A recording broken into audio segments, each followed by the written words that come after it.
anybody else does come on in, it is my hubby producer that first talked me into doing any of this, and now he is stuck with me. He has to show up every week during this hour. He has to come up with StreamYard links and place screenshots onto the archives. And Louise, this is a delight. Hello. Sorry, Yes. Say again. Sorry, I was late. I'm really glad you're here. I've never, oh no, let's not say never because then I have to backtrack. Most of the time, I'm way more casual than I would say a very methodical person would feel like, is she ready? Did we really start? Is it live now? I'm not, so if you're very methodical, you want a different host. And that's okay. You can be in my show and then you can go back to normal talk shows where the host has those index cards that I see. For some reason, when we pop onto one of those stream on demand kind of channels, we have different things that will come on immediately. It's just always the same kind of show that went on for years. And I see these talk show hosts, and they always have an index card. And this is great because James is here as well. And so here we are live and lively, just becoming acquainted with each other. So, Stephen, I got to know some things about you. Now, it's the typical talking about pets and weather, but I also learned about extreme survival. That is not normal for me, although I was talked into one of those walkabouts only on the Three Sisters of Oregon. I was talked into rappelling down an 80-foot cliff. I was talked into a lot of things that I haven't done since. But I think Stephen did it on purpose. Stephen, have you met either Louise Thompson or James Bates before? It is in the moment. Yay! This is the way, I guess, living life is in the moment, but we want to do a lot of prep ahead of time. And James, I just popped in two links that I hope were adequate for you. I am not a secretary, never have been. You need my, whoops, why did we go away, sweetheart? We're back. Oh, this is fun. We'll just keep throwing little things on the screen to see what's going on. But if there is, James, if there is another one, you want to switch from private chat over to comments, and then you can see what I popped in for you. Because I figure people are either not able to hear well, but they have it running so they can walk by the screen and go, what is this person about? Oh, I see. That's their company. And then whatever device is in their hand, they're going to peek in on you. Or someone's able to listen, but they can't see. So I would say treat this like both. Like you've got somebody who isn't able to, forgot their glasses and isn't able to read all the fine print that you're showing everyone on your screen. And also that somebody's having a little trouble tuning into exactly what you said. That's me in group circumstances. I'm just like, could you say that again? So as long as it's nice and quiet in the background, I think I'm hearing clearly. If not, I come up with a lot of information that maybe is close to the right thing, but maybe a few malaprops and spoonerisms of, oh, that's what they said. Louise, you said yes. I said, if you have a high AQ, you can just come in on Monday. You said, actually, I do. And an AQ in my world is adventuresome or adventurous quotient. So here you are. And James, I'm just letting you know, you're so polite.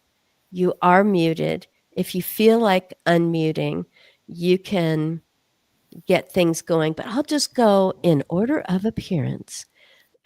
Stephen, you were the first one to say yes to today's date. And I've already had fun talking with you, but mostly listening to you. So I'm just going to drop this down a little bit. I'm not at home. I'm not in my usual studio. So I'm just going to drop this down a little bit and let you tell more about yourself to both James and Louise. Oh, for sure. Well, hello, everyone. I guess the best way to start this would be younger, older, elder. And I'm fascinated in that combination, that intergenerational conversations that can take place. But what I'm more fascinated with is the dash between younger and older, older and elder, and what happens in that dash. And that's what I call aging. And therefore, for me, I stated many years ago, I'm going to add as much into those dashes as I can before I say goodbye to this world. And I have been able to do that so far. And so I certainly enjoy it. And I do it through the wealth movement. And wealth, WELLTH, is about well-being and well-living to the nth degree. And it was born out of my 3-minute mentor that I met in a roadblock in Africa where a machine gun touched the tip of my nose.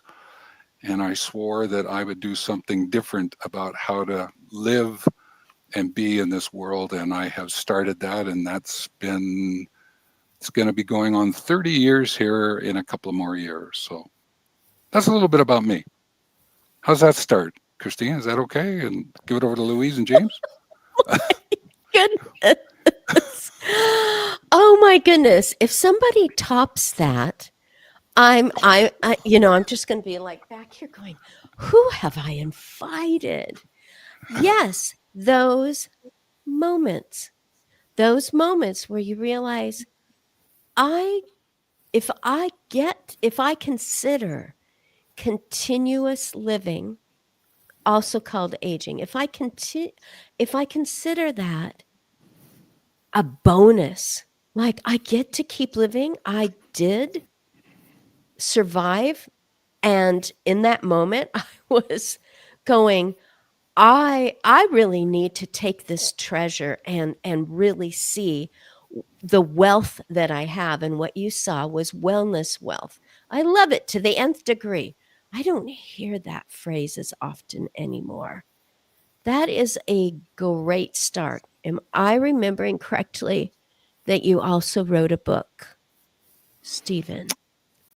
Am I wrong? Well, I've written 20 books now. Okay. So Good. I have play that around writing different kinds of books. And so, yeah, it's my way of getting what's going on in this out there. And so I just enjoy writing. Wow. Okay. I'm just going to say, Louise, I'm glad you have a high IQ, and I would love to know more about you. And your last name is Thompson, correct? That's right. Great. So, hi, everybody. So I can sort of pick up on the theme of young, older, and elder. So I grew up in the northeast of England, in kind of a poorish area, and I wasn't expected to get a degree, and I got a degree by an unexpected means. And then I did what many of us do in the north, which was I moved south and settled in London, where I worked in a corporate commercial world, and all was good for 25 years until my parents started to get ill back in the northeast. And that became my triangle of hell of living in one county, working in another, and trying to support aged parents 325 miles away. Whichever place I was in the wrong place. I felt like I wasn't doing enough for anybody. I was really stressed. And they were really stressed, my parents, and they would ring me with very simple things like, TV's gone off. Oh no, the TV's broken. TV wasn't broken, but they've just lost the ability to manage the remote and things like that. And I realised eventually that I needed help. And I wanted somebody who would go to my parents and do the things that I would do. So not necessarily personal care, but those sort of easy interventions that don't take very long, but make that difference. So I became an entrepreneur at 55. Yeah, exactly. Just, talking about adventure, what a crazy thing to do, and put some of my pensions into funding it and all sorts of things that nobody would advise. But it has been the most purposeful thing that I've done, and we're creating a My Folks movement now. We're getting people who are paid to help those people. So we're getting people into work and keeping them young. And we're starting to get data now, a year in, that's showing that we're keeping people well by keeping them socially engaged.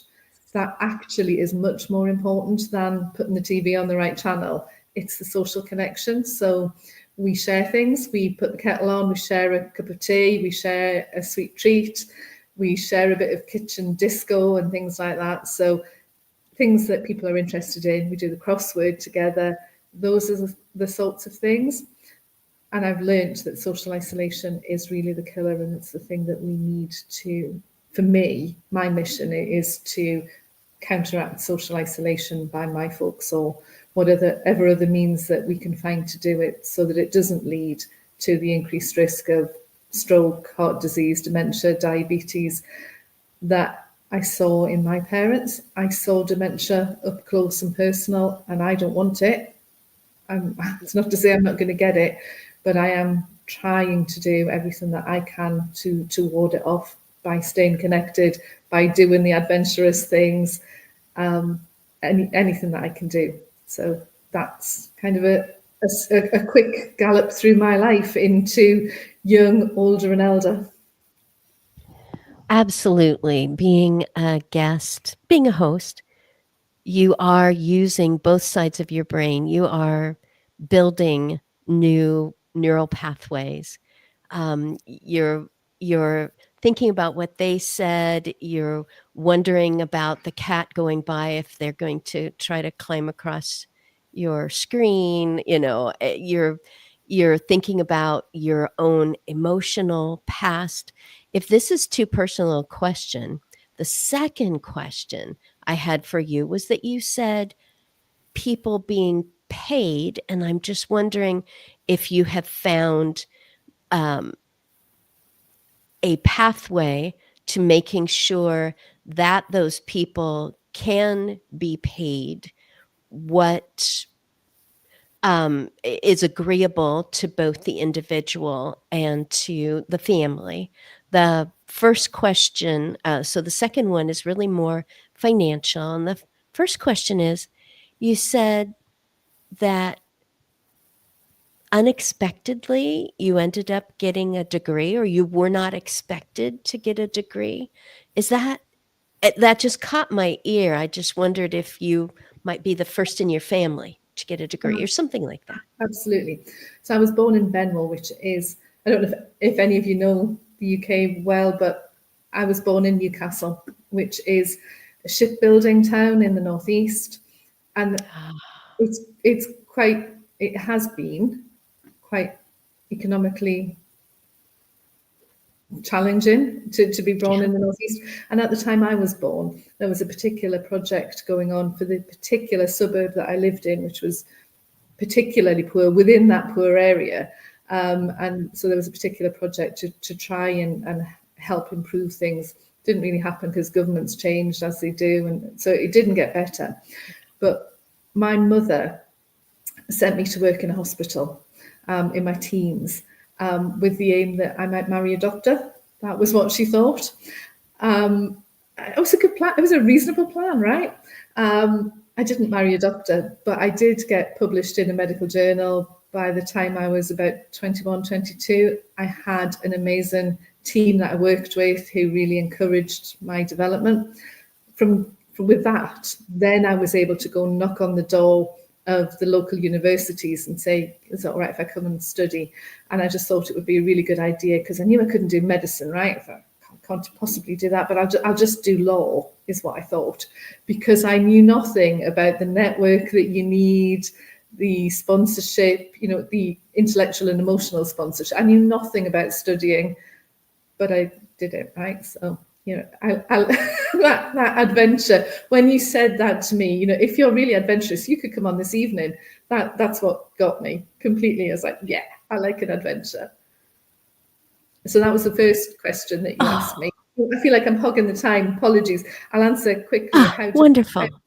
How do we find the payment method? It was based on some research around, what can the market bear? What was I spending in my fuel to go to my parents, the time to go to my parents? So it's set at quite a small payment, I think, although, it's not affordable to everybody. But a small payment that enables a visit to your loved one is pretty priceless, right?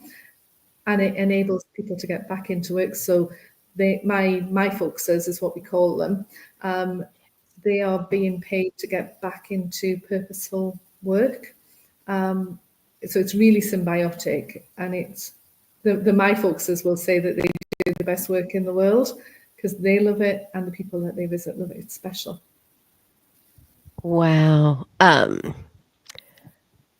These two lives, we could go so much deeper into, give me an example, or how did this work out, or what was the moment of aha.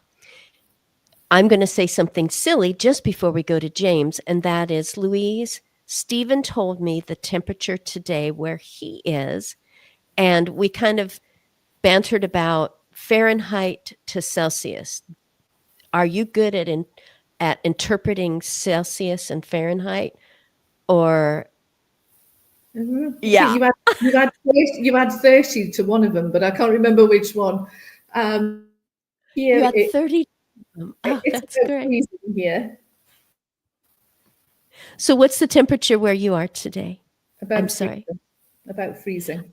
About freezing. And in Celsius, is that 0? Yeah. And in Fahrenheit, it's 32. Okay, that makes sense. And Stephen, the temperature where you are today? Is minus 30 Celsius. Louise said, wow. Life goes on. Life goes on. I decided to live in Canada. You take what you get. So it works out. So Yes. Oh my goodness. Well, unusual here. We're visiting. We live in Texas. We're visiting on the Pacific West Coast, visiting family, also doing traveling for business. And there was snow on the beach, which is unusual here. So everybody's gearing up for a big change because it's not usual. And we think that we're going to get on an airplane and get back to Texas, where it's rather short sleeves sweater, the weather at this moment. I have a sweater on, but I won't need one there. We'll see. James, where are you located? What's your base? Yeah, I'm in Scottsdale, Arizona. So we are about 25 Celsius or, 80 degrees today. It's very warm. We have half of Canada comes down here, every winter. So probably half the population of Scottsdale are snowbirds from somewhere. And it's great. Just never visit during July or August. That would be not recommended. It is the closest thing to hell on earth that you would probably find. But in the wintertime, it's heaven. So it's absolutely beautiful. Yep, Scott and I, and it was on purpose. We were in Phoenix just in 2024 in July. We could not find a restaurant open at 117 degrees until we came into this one. We thought, oh, good. We stepped inside. They didn't have their air conditioning on. It was crazy. Why would they have their air conditioning on? Oh, it was, it's where you are and where you go and where you've been and how you dress for it. And as Stephen said, he has to check the weather because that determines which direction he's going to walk the dog, depending on conditions for the dog. So, James, before I get off on dogs, Advanal. This I'm reaching for information, and as soon as I'm wrong, you just go, meh. That is the wrong answer. Let's move to our other contestant. Were you a guest of Ronka Komalafe? Yes. Okay. Yes, I do have the right faces. I've actually eaten with her in Austin, along with Sri Chintala and one other gal that we've interacted with online, on screen, just like this. So now I know that I can say hi to you if I tootle through Scottsdale again. I do know some people there. We both know some people there that we did get together with at when we visited. But James, do you solve any problems? Do you provide solutions for people? Accidentally, I may actually solve problems, but my company solves many of them. Wonderful. Yes, tell us more. So, a short introduction about myself. I've been in the high technology field for 25 years. Most recently, before AdviNow, I ran a $1 billion business in self-driving vehicle technologies. So you could thank my previous company for the auto steer that Google has, or Tesla, or Daimler, or GM. 80% of the market uses our auto steer and auto brake technologies. So we sold the business, and as an officer of the company, it was a great time for me to retire. So I did so. And I started to look at what else I was going to do with my life. Well, healthcare seems to be pretty broken. And so I thought, well, there's got to be something we can do for healthcare, but really being quite ignorant on the inner workings, especially of the American healthcare system, I decided that I would just actually acquire some medical practices. And so I came in and started looking at medical practices that were on the market for sale and started looking at buying them. Well, to my great astonishment, they were all terrible businesses. None of the medical practices that I evaluated, and come to find out, it's actually a rare thing to have a profitable medical practice, actually made money. They're designed to not make money. And so it kind of goes against a lot of the market forces that force efficiency, force good outcomes, force all those type of things. And they just do not really exist in the United States healthcare system. So from a financial perspective, it didn't make a lot of sense for me to go and acquire a medical practice in that form, because I'd just be buying a money break-even entity, which only has negative connotations going forward, right? I mean, every year it had a declining zero profitability, so it was like running negative. But as I went and told all the businesses that thanks but no thanks, I'm not going to acquire your business, I became good friends with a guy who ran a chain of urgent care centers. And for international participants of this call, a urgent care is the same as a very small type of hospital clinic where some type of immediate care can be provided. But it's not no ORs, no large surgery centers. And so what he told me is, he said, look, James, I know my business is terrible. That's why I'm trying to sell it. Don't just tell me you're walking away. Come help me fix it. And so this was my first opportunity to actually learn about healthcare. And coming from outside the industry, my initial thought was, hey, well, looking at it as a business, the widget that's being created is a medical encounter, right? The physician visit. That is the business. And there's a certain amount of compensation, which in the United States is really set by the Center of Medicare Services, and everyone takes a plus or minus off of that. So the value of that is set. Well, then the problem is that if your costs aren't going to be associated with that, then all of a sudden you have a failing business. So I decided to do what's called a time and motion study. And this is where I get into the problems that we solve.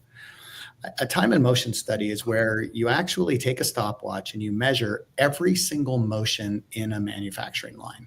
And in this case, a clinic is seeing a patient. And I took a stopwatch and I measured every single movement that a human or a system would have to do and costed it out. It ended up being about 3,000 line items. You'd be surprised at how complex medical practices are. And there were two findings that were really important. And the first finding was that the physician was roughly 70% of the cost of the visit. Now, you can go after the 30% to try to make it a good business and reduce costs, but you'll have diminishing returns really quickly. So the other finding associated with the physician's time was that 66% of the time the physician was spending on that patient had nothing to do with their medical license.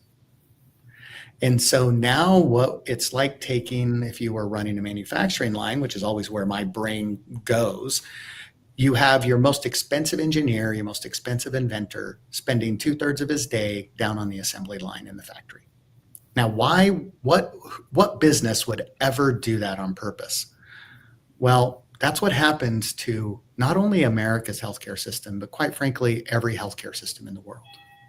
And that has destroyed the ability for physicians to actually service patients appropriately. Now, in the United States, what they're doing is they're forcing doctors to see more patients, right? And then they hold liability above them or payment terms above them to say, if you don't follow these rules, then we won't pay you. And it's created a situation where doctors are running away from primary care at record rates. It absolutely is destroying the ability of physicians to create that relationship with patients and have the ability to help them overcome their aging problems as they age and be able to lead a wealth life, as Stephen mentioned earlier. So when I looked at that, what I realized is that time the physician was spending on the patient's record, but not with the patient, could all be automated using artificial intelligence. And so that's the problem that my company solves, is we use artificial intelligence to completely automate all aspects of a medical practice, except the actual physician conversation with the patient. So the AI collects all the data, the AI correlates it with illnesses, the AI will scribe it into notes, the AI will code it into very specific codes that are required by insurance companies and governments to pay. Doctors don't need to worry about any of that anymore.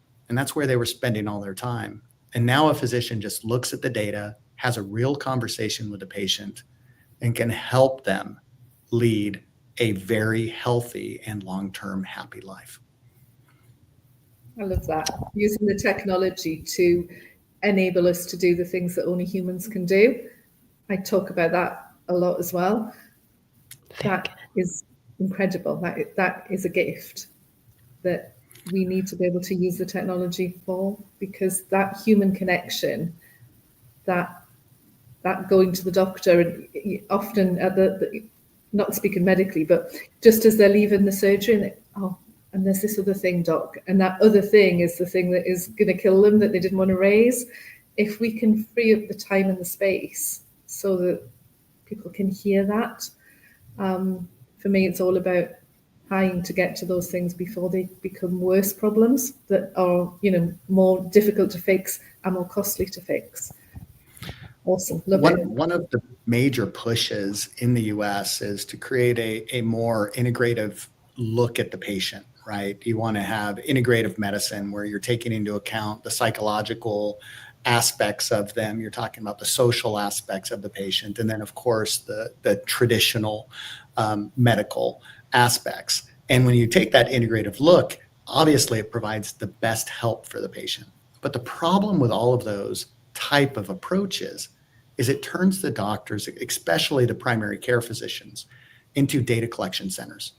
Because without all that data, you can't actually provide the advice to the patient that they need. And then at the same time, you get all that data. Let's say you have 1,000 questions asked to the patient. Well, then you have to take those questions and do something with it. And if you have a physician that has to see 30, 40 patients a day, they're just not going to have the time to be able to do all that.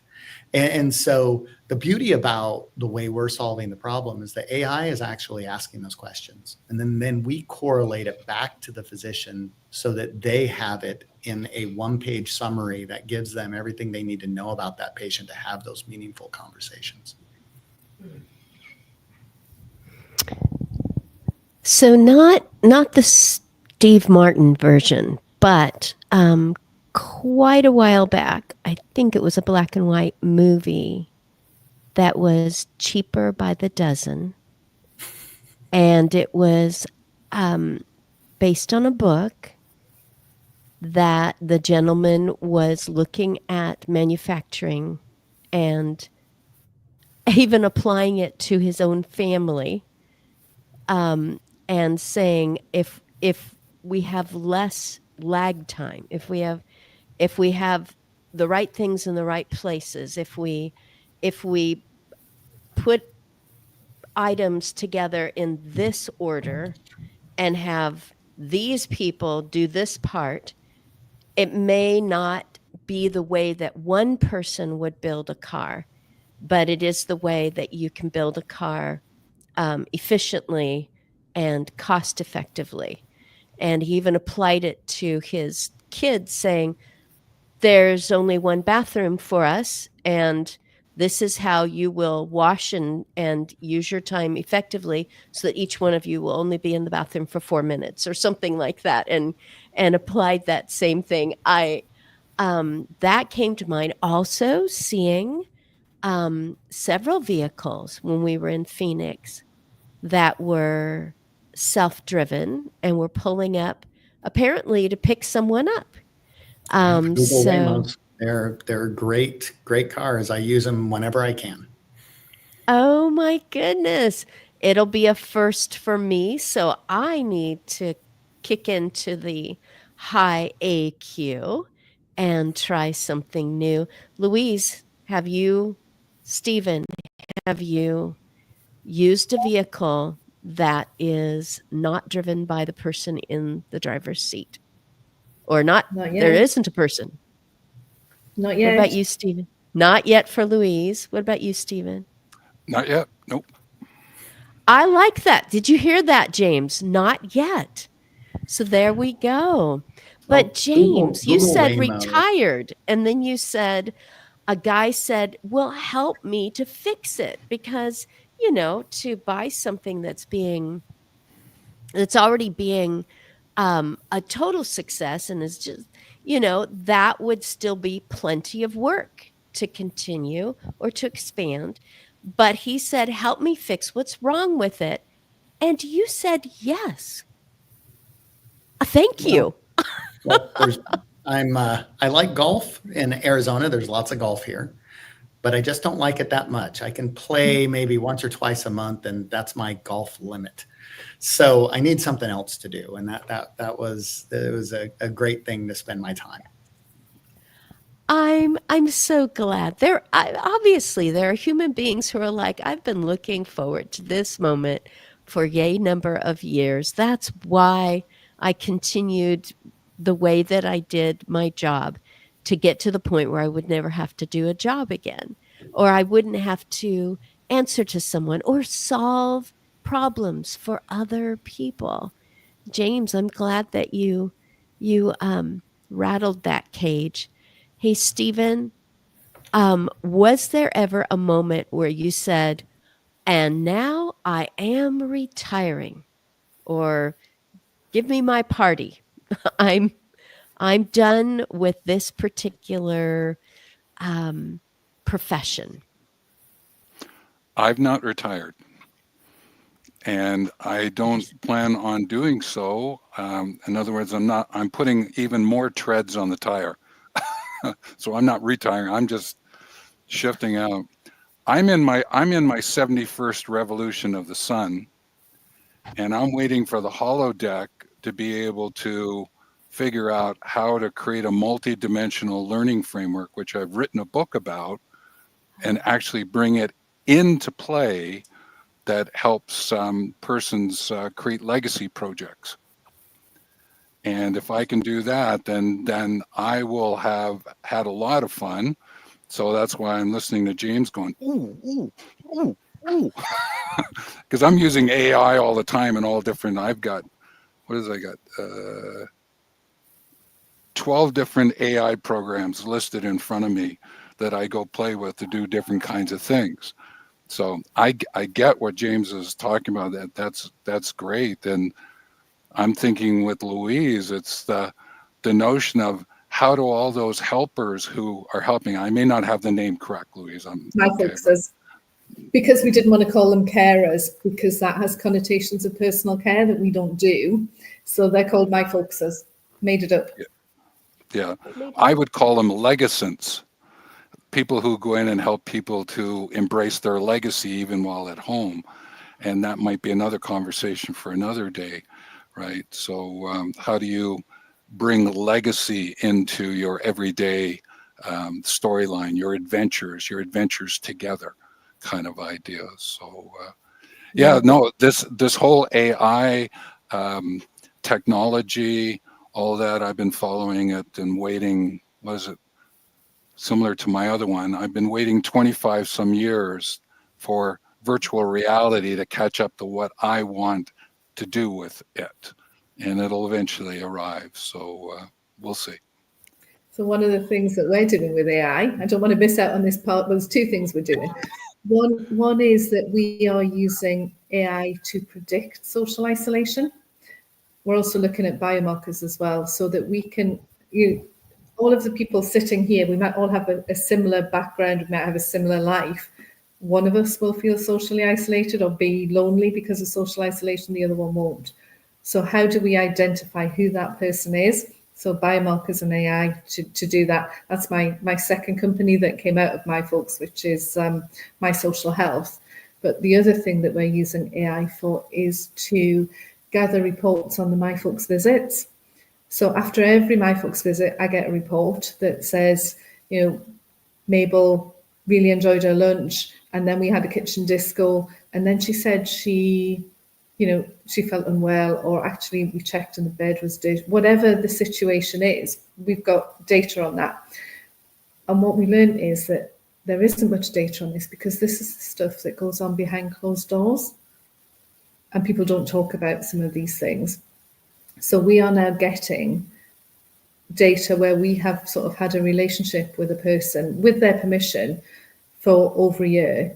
And we're watching for the triggers of deterioration so that we can stop them when we gather more data. So absolutely, it's great to see all of us who are maybe not the springest of spring chickens here are all embracing it, because we've got to, right? We've absolutely got to embrace it, harness it. And I come back to one of my phrases, using it for the things to free us up to do the things that only humans can do. That is so marvelous. You're all a great commercial for artificial intelligence. It was probably called something else a number of years ago, but it's been happening kind of since electricity or computers. There is always something where all you're doing is touching or tapping or moving, you're indicating something, and whoop, something else happens, and you're like, well, yes, that's exactly what I needed. I needed that car. I needed to be more clear in the way that I was presenting my information, and there was an AI version that speaks in my voice.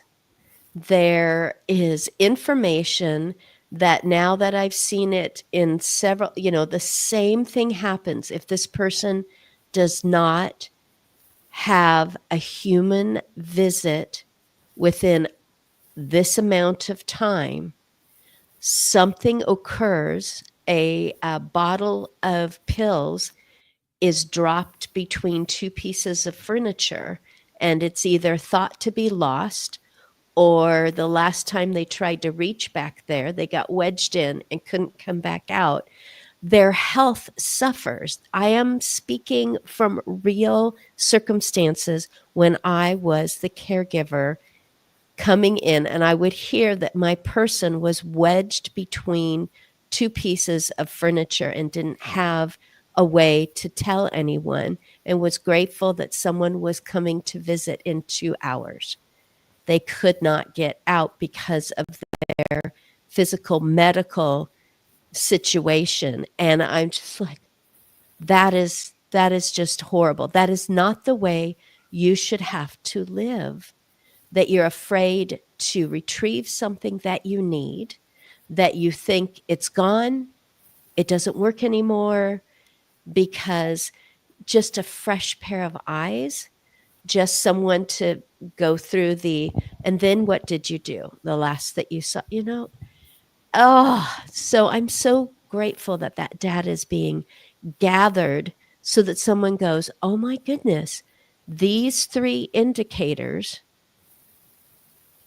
so often result in this problem that can be resolved this way. So what we really need to do is make sure that person who is has been showing up at a time that seems convenient is now going to show up at a time where they will be more effective. I am so grateful for all of this. We are at a wonderful point time-wise to have each of you actually spell out your names as if someone was listening to this but isn't looking at their screen because they're driving. They know that they're not going to drive distracted, but they would like to listen to this in podcast version. And so I'm going to start with Stephen again and ask you to just say your name. You can spell it out, the ways in which that you would like to be contacted, or the links that you would like for them to know about, or just the easiest way to access your books, or I don't know, maybe you've got a bunch of videos like I do.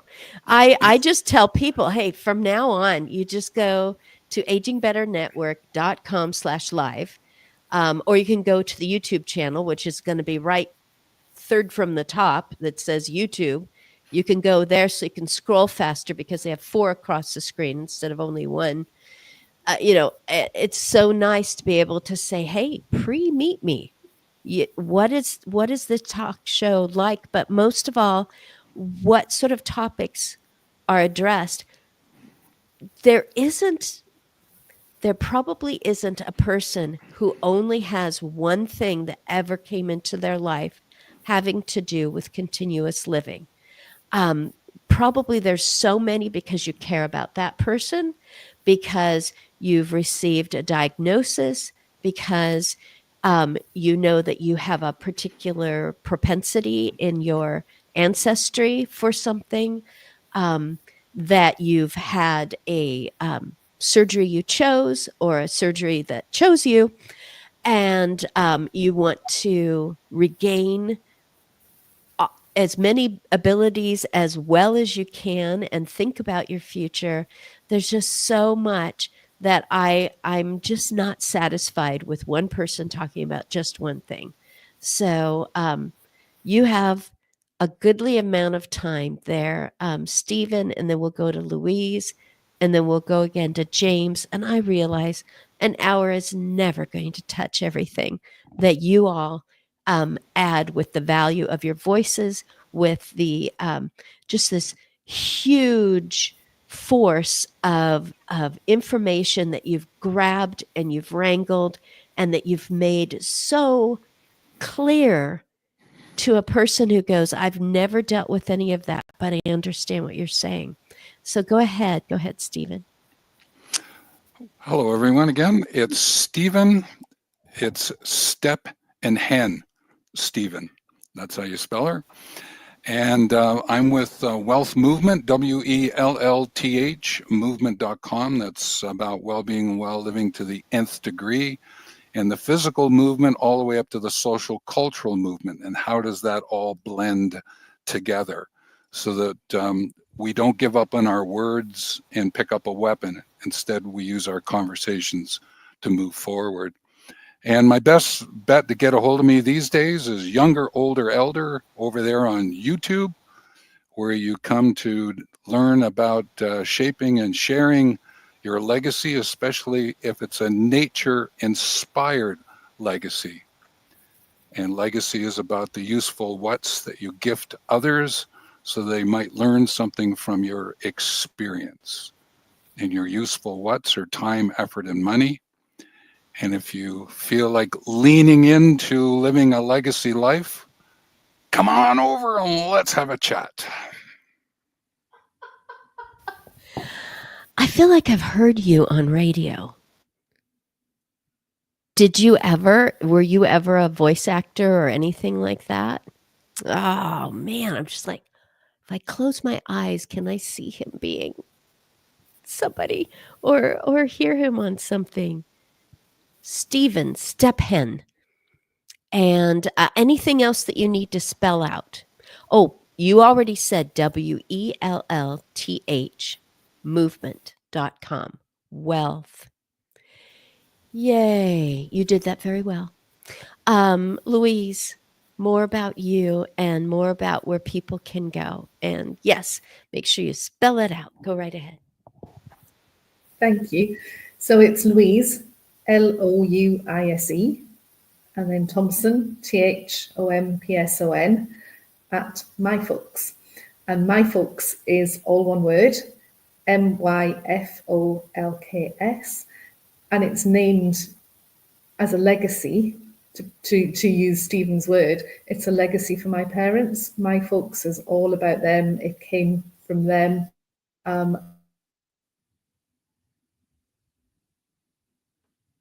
MyFolks. You can find us on YouTube, MyFolks Limited. You can find us at www.myfolks.uk. And I'd love to hear from anybody who is into aging well, aging healthily, prevention. Prevention's so important. I don't know if you guys know Marmot cities, the Marmot report about how you need to have education, you need to have good jobs, you need to have equality in order to live well into old age. So anybody who wants to talk about that, and that probably the last thing that I would say around that is practice getting up from the floor. In terms of, I'm looking at Stephen's tagline there, the wealth movement. In order to stay well, you've got to do the movement. And so getting up from the floor is one of the best pieces of advice I can give. Practice.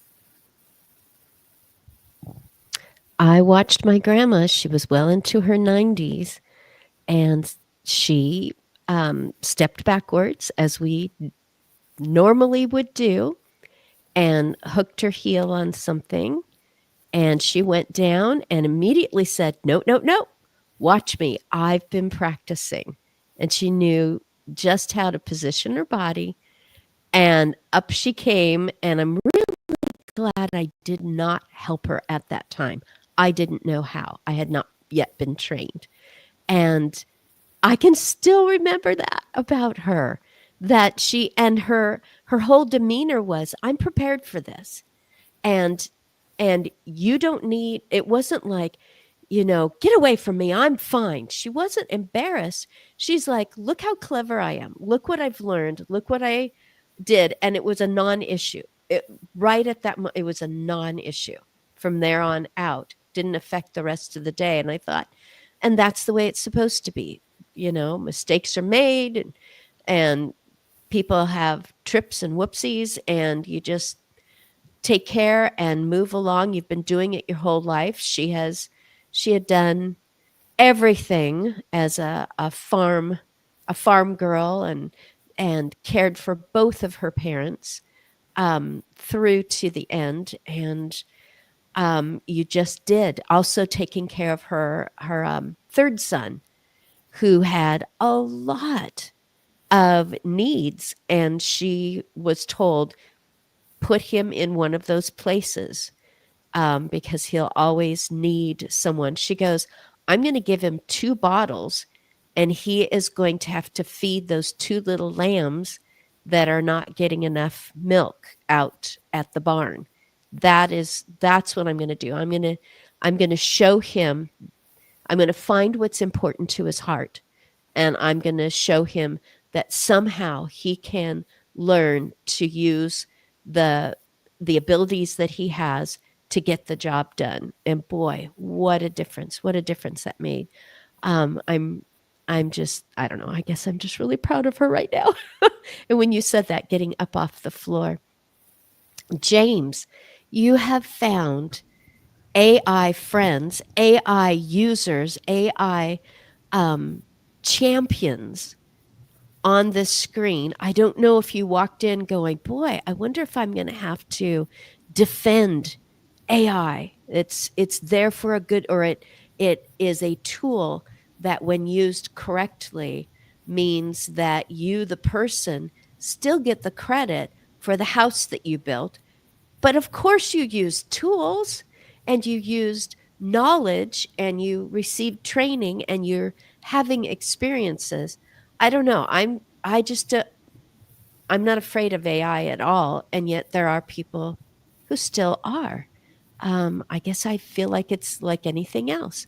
It can be abused, used wrongly, and it just depends on that human being and how they apply it, and a little bit on how the person who does have the knowledge provides the training so that that person goes, oh, I get it. Well, I could apply that to something else.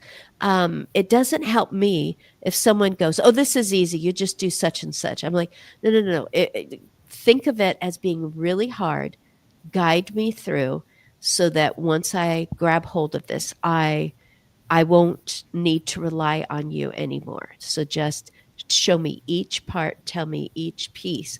And in your explanation today, I thought you were crystal clear on the direction that you went, what you saw as a problem, how it was a waste of time and money to have the doctor listening to, I couldn't find the remote for the TV the other day, when that could have gone into the information, and then that sort of information could be passed along to a person who has my folks and says, oh, we need someone to show up twice a day just for a short while and just go through some of the things that have happened in the past. And at the same time, like I always said, I'm just here for the sundry items so we can get back to doing what you want to do. And sometimes that was talking to each other, and sometimes it was doing a crossword puzzle, and sometimes it was going for a walk and seeing if we could make it all the way to the ginkgo tree. And also, it was a chance for me to hear what a hero. I was there. I was hired to assist. I loved it. I kept thinking, oh, I wish I could tell people about my people, but I did guard their privacy. But I served true heroes with amazing life stories. And I'm so glad that I got to meet each and every one of them during my years of being a hired caregiver. So, James, the rest of the time is yours. Yeah, I mean, James Bates, you could learn everything about AdviNow at www.advinow.com. Lots of information there. You could email me directly and I'll make sure the right person responds to you. If you want to use the platform or have more interest in it, it is james.bates@advinow.com. And of course, info@advinow.com also works. info@advinow.com. The interesting thing with artificial intelligence is that since ChatGPT came out, I've been doing this for a lot longer than the large language models and ChatGPT. it has forced people to understand what's possible. Where people who have been experts in the industry have understood what's possible for a long time. Now, when ChatGPT is given to the world and said, use it for free, all of a sudden people are like, oh, what are the best things to do in Arizona, in February? And it gives you a complete itinerary. And like, wait a minute, I don't need travel agents anymore. I have a sore throat. I have a sore back. I've got all of these things. ChatGPT says, I'm not a doctor, but you may want to think about these things. And they're like, wow, this is what's possible. So what's possible scares a lot of people, because the last time we've had this type of industrial revolution was probably in the late 1800s and early 1900s with mass production activities of the cotton gin, where you had, 50% of all rural women actually subsidize their income through sewing things and making material. And that all went away. And so you had immediate loss of income and retraining of society that needed to happen. And then, as we went through the computer revolution and the internet revolution and now the mobile revolution, which has all happened within the past 30 years, it's happened so quickly, but humans are always the center. And so now you have a situation where not only blue collar jobs are going to have been replaced and forced to skill up, if you will, but now white collar jobs are doing the same. So I'm not going to say it's going to be easy for the population, because I do not think it will be. But what I am going to say is it will lead to a better life, just like all of those industrial revolutions we've had in the past have as well. But there's going to be a massive adjustment. People who go to work and think that they're going to do the same thing all day, every day, and they turn off their brain and they just make it through the day, those jobs are not going to exist. And what will exist is you using the tools of artificial intelligence to create or to make or to help. And that is what's going to be left for our population. And so it's going to be really interesting for me that, I think of my kids who are all in college and what's going to happen over the next 30 years, because 30 years from now is not going to be what it is today. I imagine a doctor in 10 years from now, no doctor will see a patient without the assistance of artificial intelligence. Not because doctors are being replaced. Quite frankly, I think it's the opposite. Doctors will never be replaced. That human connection will never be eliminated. But without using AI, is it possible for a doctor to know all the latest research, all the latest things to do, the best advice to give a patient, all of these things? It's just not possible. And so if you want the best outcomes, if you want to take into account a patient's lifestyle, you want to take into account the patient's social position, you want to take into account all of the patient's medical records at the same time you're advising them, you can't do that without AI. It's just not possible.